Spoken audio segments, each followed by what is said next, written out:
হ্যাঁ হ্যাঁ, আমাদের কথা হচ্ছে সে যেহেতু ইন্ডিয়াতে আছে, সো ইন্ডিয়াতে যদি না থাকে সে বাংলাদেশে থাকলে সে আসবে। আপনার সঙ্গে কথা হয়েছে? না, আমার সাথে কথা হয়নি, কিন্তু আমি শুনেছি আমার নেত্রীর সাথে কথা হয়েছে।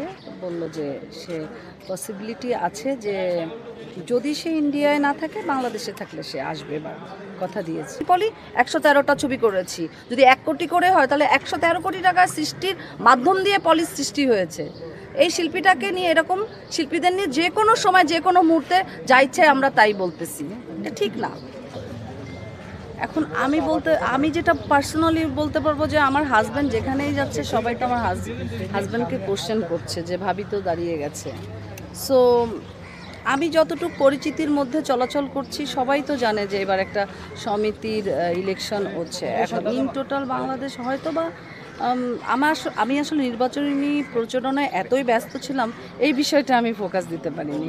আপনারাই ভালো বলতে পারবেন। আমি যেটা করব, আমি যদি ইলেকশনে পাস করতে পারি, যেটা হবে যে প্রত্যেকটা শিল্পী যাতে এই ইন্ডাস্ট্রিতে এসে তার একটা স্বাচ্ছন্দ্য বোধ করে। শিল্পী সমিতিতে এসে জানি তারা কোনো বিভেদের সৃষ্টিতে না পড়ে। যেমন আমি তাদের খুব কাছাকাছি কথা বলেছি, তারা যেটা বলে যে যারা দামি শিল্পী, সিনিয়র শিল্পী কিংবা বড় শিল্পী, তাদের যে কদরটা করা হয়, যারা ক্যারেক্টার আর্টিস্ট, যারা ছোট নাচের ছেলেমেয়েরা কিংবা ছোট ছোট ক্যারেক্টার করে, তারা সে যোগ্য সম্মানটা পায় না। তো আমি এটা প্রতিষ্ঠা করতে চাই যে এখানে সমস্ত শিল্পীরাই হচ্ছে এক, সবাই এখানে সমান সম্মান পাবে, সবাই একটা চেয়ার পাবে, সবাই বসার জায়গা পাবে। আর সেকেন্ড হচ্ছে, কোনো শিল্পী যদি কখনো কোনো সাহায্যের জন্য আমাকে পার্সোনালি বলে, আমি চেষ্টা করব যতটুকু পারি আমার আয়ত্তের মধ্যে থেকে তাদেরকে হেল্প করার। ভয়েস রেকর্ডটা সে প্রকাশ করেছে, যদিও সেখানে ছড়িয়ে গেছে, এবং সেখানে কিন্তু আমি দেখেছেন আপনারা যে আমি কি বলেছি জানেন? বলেছি যে আমার জন্য যে মাজা পানিতে নামবে আমি তার জন্য গলা পানিতে নামবো। তো এই মেয়েটা আমার নিজের চোখে দেখা, নিপুণ আক্তার তাকে তার বনানী টিউলিস নেইল অ্যান্ড স্পা থেকে নিজে গাড়িতে করে পিকনিকে নিয়ে গেছে।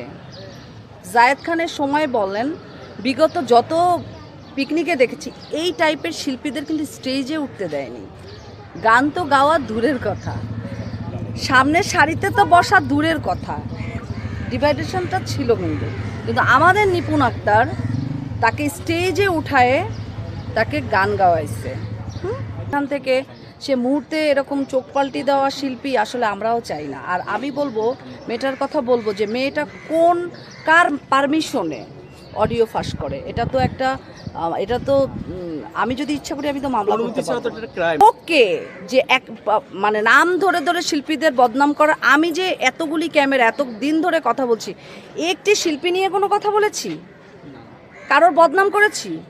আমাকে যদি কেউ একটা থাপ্পড়ও দেয়, তারপরে আমি থাপ্পড় খেয়ে বলবো কি জানেন?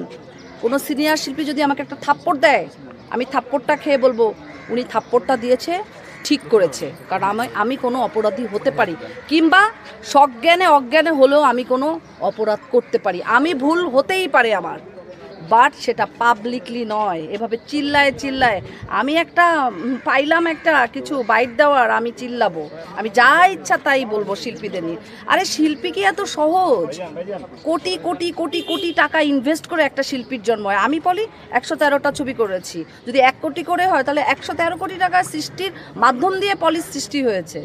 এই শিল্পীটাকে নিয়ে, এরকম শিল্পীদের নিয়ে যে কোনো সময় যে কোনো মুহূর্তে যা ইচ্ছে আমরা তাই বলতেছি, এটা ঠিক না।